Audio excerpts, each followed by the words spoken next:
Ever wonder why Five Nights at Freddy's jump scares hit different?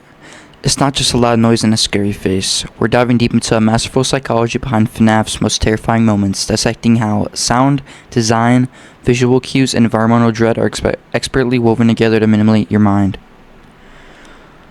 Forget everything you think you know about jump scares. Five Nights at Freddy's perfected them, turning cheap thrills into psychological horror. This isn't just about animatronics popping out.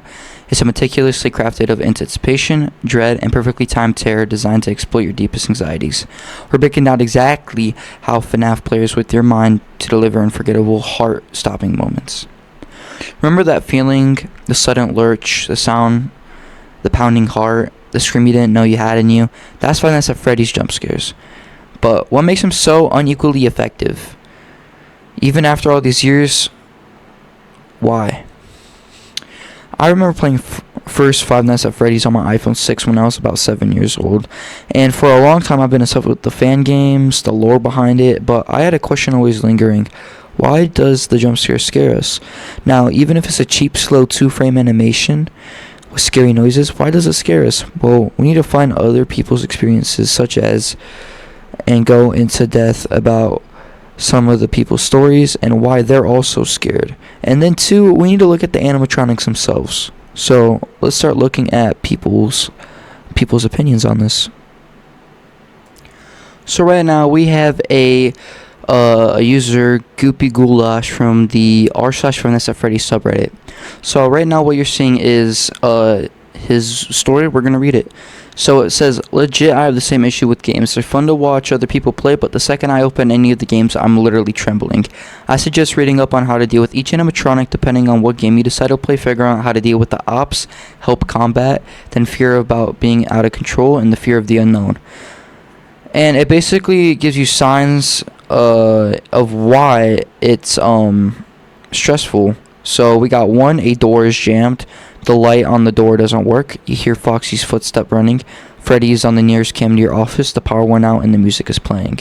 And that's basically just signifying that people get scared as hell about FNAF because you have a safe spot, which is closing the door, but the second that you have to counter another animatronic, or like you have to get off the cams because Foxy's in the hallway and you have to flashlight him in FNAF 2, you can't wind the puppet box, and if that goes off, puppet comes after you.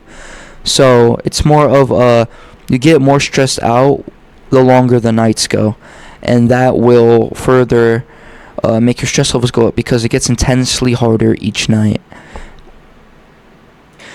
And then we got another one from r/Five Nights at Freddy's from Sharp Evil, and it says people seem to have different opinions on what gets them in these games, so I figured I'd show you a hands. Personally, I feel like jump scares from the original 3 are the most frightening because they're the only ones that actually appear to be attacking you. The screen wobbles as though they're shaking you and pulling you out of the chair, and I feel like that's also a good thing, like a real thing. The first game was a lot scarier than some of the other titles. I think FNAF 2 was also scary, and FNAF 3, but after that, after FNAF 4, it kind of dims down. Sister Location wasn't scary, but it's that surprise, the element of surprise that really gets you onto why this stuff happens. Now talking about the animatronics. First off, we have Bonnie. Bonnie is so scary that even the creator of FNAF, Scott Cawthon, has nightmares about him. And this says something, because I don't know if you've seen my other YouTube videos, but when you can hear me sigh when I see withered Bonnie. And he's also really scary coming through the vent, and also just with half of his face missing and red glowing eyes in a hallway. That's really scary. And then we have Nightmare Fredbear, which is in FNAF 4.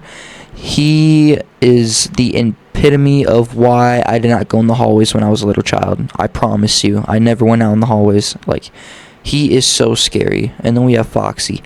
Foxy runs. No other animatronic can run like that. And that's what also makes him really scary, because no one else runs in the whole FNAF game. It's just Foxy.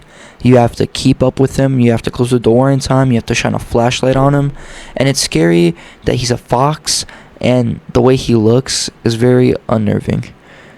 And then In conclusion, I can give the answer that the reason we get scared is that buildup, knowing that we aren't safe and we can just shut doors and stay safe till 6 a.m. We have to worry about power, flashlight, puppet box. We have so many problems we have to be careful about on how we use it, and that's how we feel safe knowing that we can close the door. But when it goes out, our heart beats, and we wonder if Bonnie's at the door or is Foxy waiting for us to flashlight him. We build up anxiety and anticipation, a scare we know is coming, but we always flinch. The game makes us so focused that a jump scare can be so instant, and that's why it is scary to us that they scare us. Anyways, hope you guys enjoyed the video. Hope you have a wonderful night, and bye.